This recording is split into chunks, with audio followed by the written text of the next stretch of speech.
باقی رہ گئے انشاءاللہ ان کا ایمان سلامت رہے گا۔ حضور پاک صلی اللہ تعالیٰ علیہ وسلم، اب سنیے، صحابہ اکرام رضوان اللہ علیہ مجمعین نے حضور کو دیکھا اور اس کے بعد اپنے بعد آنے والوں کو بتایا حضور کی تاریخ، حضور کی سیرت۔ امام اعظم ابو حنیفہ نماز پڑھتے ہیں، ایک بار ہاتھ اٹھاتے اور پھر اس کے بعد نماز میں کبھی ہاتھ اٹھواتے نہیں، رکوع کے بعد نہیں۔ امام شافعی رحمۃ اللہ تعالیٰ علیہ نماز میں ہاتھ اٹھاتے ہیں رفع یدین، پھر رکوع کے بعد بھی اٹھاتے ہیں، پھر نئی رکعت شروع ہو تو اٹھاتے ہیں رفع یدین تیسری رکعت پر۔ تو یہ ایک رسول کو ماننے والے، ان کا طریقہ الگ، ان کا طریقہ الگ۔ یہ ایک مثال دے رہا ہوں، ایک مثال دے رہا ہوں۔ ایسے بہت ساری چیزیں ہیں، مسائل میں اختلاف یہ چاروں مذاہب میں، تو لوگ یہ کہتے ہیں اگر چاروں حق پر ہیں تو الگ الگ کیوں ہیں؟ ایک رسول کے ماننے والے۔ میرے عزیزو، اللہ کے نبی صلی اللہ تعالیٰ علیہ وسلم نے کبھی نماز ایسے بھی پڑھی، کبھی نماز ویسے بھی پڑھی۔ حضور پاک صلی اللہ علیہ وسلم نے ایک بار رکعت باندھ کر کے نماز ادا فرمائی اور اس کے بعد پھر اپنے ہاتھوں کو کبھی نہیں اٹھایا۔ عبداللہ ابن مسعود نے اس کو دیکھا اور بیان کر دیا حضور کی نماز ایسی۔ بے شک بے شک۔ بعض مرتبہ صحابہ نے حضور پاک صلی اللہ علیہ وسلم کو رفع یدین کرتے دیکھا رکوع کے بعد، تو ان صحابہ نے کہا رسول اللہ کی نماز ایسی بھی تھی۔ حضور کی ادائیں الگ الگ تھیں، بے شک۔ حضور کی ادائیں الگ الگ تھیں، لیکن یہ حکمت مولا کریم کی دیکھیں کہ یہ چار امام آئے ہیں، چاروں نے حضور کے ایک ایک طریقے کو اپنا لیا۔ کیا بات ہے، کیا بات ہے، بہت خوب، بہت خوب۔ امام اعظم ابو حنیفہ نے بھی ایک طریقہ لے لیا، امام شافعی نے بھی یہ لے لیا، امام مالک نے بھی ایک طریقہ۔ حضور کی ادائیں الگ الگ موقع پر الگ الگ تھی، سب نے ایک ایک طریقہ لے لیا۔ تم کہتے ہو چاروں ایک ہو جاتے تو حضور کی کچھ ادائیں عمل کے لیے نہیں رہ جاتی۔ امت کو چاہیے کہ حضور کی ہر ادا پر عمل کرے، کوئی شافعی بن کر، کوئی حنفی بن کر، کوئی مالکی بن کر، کوئی حنبلی بن کر۔ یہ مولا کی حکمت ہے رب تعالیٰ کی کہ اس کے رسول کی کوئی ادا بھی غائب ہونے نہ پائے، جو جو رسول نے کیا ہے وہ صبح قیامت تک زندہ رہے۔ نعرہ تکبیر، نعرہ رسالت، عالمی یوم درود شریف، سبحان اللہ سبحان اللہ۔ اور تم کہتے ہو ایک ایک ادا محفوظ۔ میرے عزیز و حضور پاک صلی اللہ تعالیٰ علیہ وسلم کی زبان سے نکلے ہوئے کلمات بھی محفوظ، ایک حرف بھی آگے پیچھے کیے بغیر صحابہ نے وہ الفاظ محفوظ کیے۔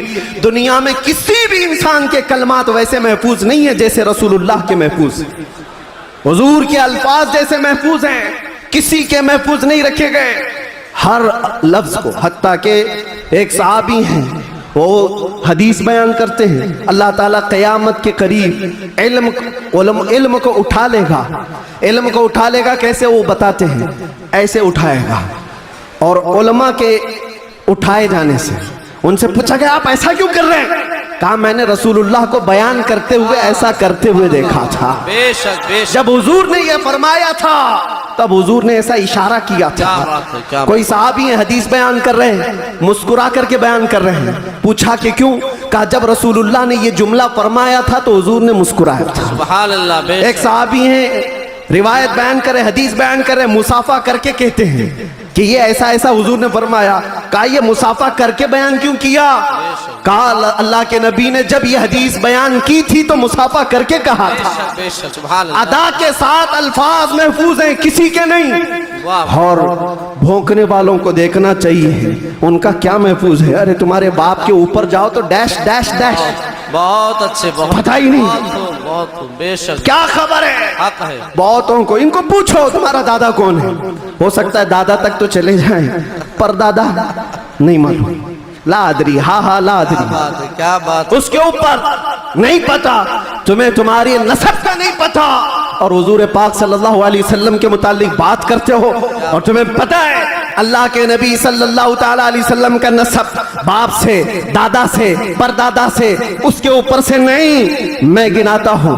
حضرت آدم علیہ السلام کو اللہ نے روح زمین پر بھیجا، آدم علیہ السلام کی پیشانی میں میرے مصطفیٰ کا نور رکھا، آدم علیہ السلام کی پیشانی سے نور مصطفیٰ منتقل ہو کر ان کے بیٹے حضرت شیس علیہ السلام کے پاس آیا، حضرت شیس علیہ السلام کے بیٹے تھے یانش، ان کے پاس آیا، یانش سے قینن میں آیا، قینن سے مہلائیل میں آیا، مہلائیل سے یرد میں آیا، یرد سے ادریس علیہ السلام کی پیشانی میں میرے مصطفیٰ کا نور آیا، ادریس علیہ السلام سے لامک میں آیا، لامک سے حضرت نوح علیہ السلام کی پیشانی میں آیا، حضرت نوح علیہ السلام سے ان کے بیٹے تھے سام، ان کے پاس یہ نور مصطفیٰ آیا، سام سے ارفخشد میں آیا، ارفخشد سے شالخ میں آیا، شالخ سے عیبر میں آیا، عیبر سے فالخ میں آیا، فالخ سے راعو میں آیا، راعو سے ساروح میں آیا، ساروح سے راہو میں، راہو سے ناحور میں، ناحور سے تارح میں، اور تارح سے سیدنا ابراہیم علیہ السلام میں میرے نبی کا نور آیا ہے۔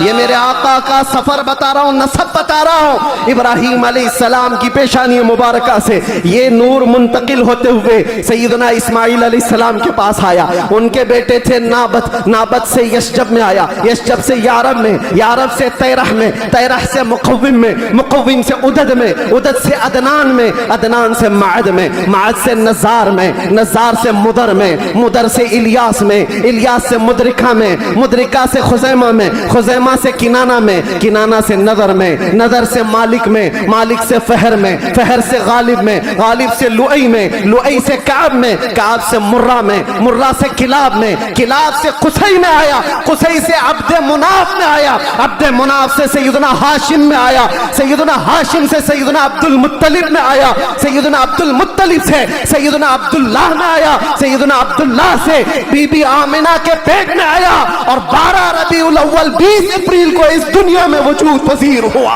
نعرہ تکبیر، نعرہ رسالت، آمد مصطفیٰ، آمد مصطفیٰ، عالمی یوم درود، اللہ مفتی سلمان علی صاحب قبلہ، جس کے دادا کا نام بتانا ہو وہ اتنے لمبے شجرے پر سوال اٹھا ہے، جس کا ہر باب محفوظ، قرآن کہتا ہے وَتَقَلُّبَكَ فِي السَّاجِدِينَ، میں ان سے بھی کہتا ہوں جو دل میں بغض و عداوت رکھتے ہیں اور چہرے پر مسلمان بنے پھرتے ہیں، میرے آقا کو کہتے ہیں ان کے ماں باپ کافر تھے، یہ آج بھی کتابوں میں لکھ مارتے ہیں۔ ان کو حضور پاک صلی اللہ علیہ وسلم کے والدین پر بھی سوال ہے، والدین کریمین۔ امام جلال الدین سیوطی رحمت اللہ تعالیٰ علیہ نے پوری کتاب لکھی ہے التعظیم والمنہ فی ان ابوی رسول اللہ فی الجنہ۔ بے شک حضور پاک صلی اللہ تعالیٰ علیہ وسلم کے والدین کا ایمان ثابت کرتے ہوئے پوری کتاب انہوں نے لکھی ہے۔ بے شک، اور اور میں یہ عرض کرتا ہوں میرے عزیزو، قرآن کہتا ہے اے نبی ہم نے آپ کو ہمیشہ سجدہ کرنے والوں میں رکھا ہے، بے شک بے شک، وَتَقَلُّبَكَ فِي السَّاجِدِينَ، سجدہ کرنے والوں میں آپ کو منتقل کیا ہے۔ اور اللہ کے نبی صلی اللہ علیہ وسلم فرماتے ہیں ان اللہ خلق الخلق فجعلنی من خیرہم، بے شک، اللہ نے پوری مخلوق کو پیدا کیا اور مخلوق میں جو سب سے بہتر تھے اللہ نے اس میں مجھے پیدا کیا، سبحان اللہ، جو سب سے بہترین خاندان تھا اس میں حضور کو پیدا کیا، جو سب سے بہترین گھر تھا حضور کو اس میں پیدا کیا۔ بے شک، رسول پاک صلی اللہ تعالیٰ علیہ وسلم کے نسب کے سلسلے میں میرے عزیزو یہاں بہت طویل گفتگو کرنا نہیں ہے، آج مولود مصطفیٰ ہے اس لیے شجرہ مصطفیٰ میں نے عرض کیا، اور میرا یہ وجدان ہے حضور کے آبا و اجداد آدم علیہ السلام تک یہ جو میں نے بیان کیا، ابراہیم علیہ السلام سے لے کر کے اوپر تک، بلکہ عدنان سے اوپر تک، ان میں اگرچہ روایات میں اختلاف ہے لیکن میں نے جو صحیح سیرت مصطفیٰ کی کتاب سیرت ابن ہشام میں موجود وہ شجرہ آپ کے سامنے رکھا، شجرے اور بھی بہت ہو سکتے ہیں، میں نے آپ کے سامنے برکت کے لیے رکھا، اور یہ میرا گمان ہے کہ ان ناموں میں اللہ اتنی برکت عطا فرماتا ہے کہ سال بھر تک اللہ ہمیں بلاؤں سے محفوظ بھی فرماتا ہے۔ سبحان اللہ، سبحان اللہ، عزیزان گرامی، نور مصطفیٰ صلی اللہ تعالیٰ علیہ وسلم کے اس دنیا میں آنے سے پہلے کے جو حالات تھے وہ سب کو پتا ہے ہر ربیع الاول شریف پہ آپ سنتے بھی ہیں 1000 سال تک جو آتش کدا جل رہا تھا ایران میں، جس کو بجھنے کی نہیں دیا جاتا تھا، پجاری 1 منٹ بھی بجھنے نہیں دیتے تھے، حضور کی ولادت کے دن وہ اچانک آگ کدا بجھ گیا، بے شک بے شک، وہ آتش کدا بجھ گیا۔ سب حیران تھے کہ اچانک ہوا کیا ہے، اور بحیرہ ساوا سماوا 2 ندیاں ہیں جن کے متعلق کہا گیا ہے ایک ندی ایسی ہے کہ جو کبھی نہیں سوکھی، وہ سوکھ گئی ایک ہی دن میں۔ ایک ندی ایسی کہ جو کبھی پانی اس میں آیا ہی نہیں تھا، سوکھی رہتی، وہ اچانک بھر گئی۔ اور کسرا بادشاہ کے محل میں زلزلہ آ گیا تھا، فارس کا بادشاہ جس کے محل میں زلزلہ آیا اور دیوار پھٹ گئی اور اس کے کنگورے گر گئے۔ اس نے سارے نجومیوں کو بلایا اور پوچھا میرا قلعہ اتنا محفوظ کہ 1 لاکھ لوگ مل کر اسے توڑ نہ سکیں، ہم نے اس طرح سے اس کو مضبوط بنایا تھا، ہوا کیا ہے میرے قلعے کے اندر؟ یہ زلزلہ کیسے اور یہ دیوار کیسے؟ نجومیوں نے حساب کتاب کیا اور اس کے بعد بادشاہ سے کہا آئی نئی حکومت، سکہ نیا چلے گا۔ کیا بات ہے، یہی جواب دیا ہوگا انہوں نے، آئی نئی حکومت۔ آج عرب میں ایک بچہ پیدا ہوا ہے جو کفر و شرک کی ظلمتوں کو دور کر کے نور کا اجالا لانے والا ہے، اللہ نور وحدت کا اجالا لانے والا ہے۔ اور پھر انہوں نے یہی کہا ہوگا آئی نئی حکومت، سکہ نیا چلے گا، عالم میں رنگ بدلا صبح شب ولادت۔ اور اس زلزلے پر بات یاد آئی ہے، میں آپ کو بتاتا ہوں، فارس میں یہ قلعہ تھا بہت بڑا، اور بادشاہ کسرا وہ بیٹھا ہے اور زلزلہ آیا، دیوار شک ہو گئی۔ زلزلہ کس دن آیا؟ حضور کی ولادت پر۔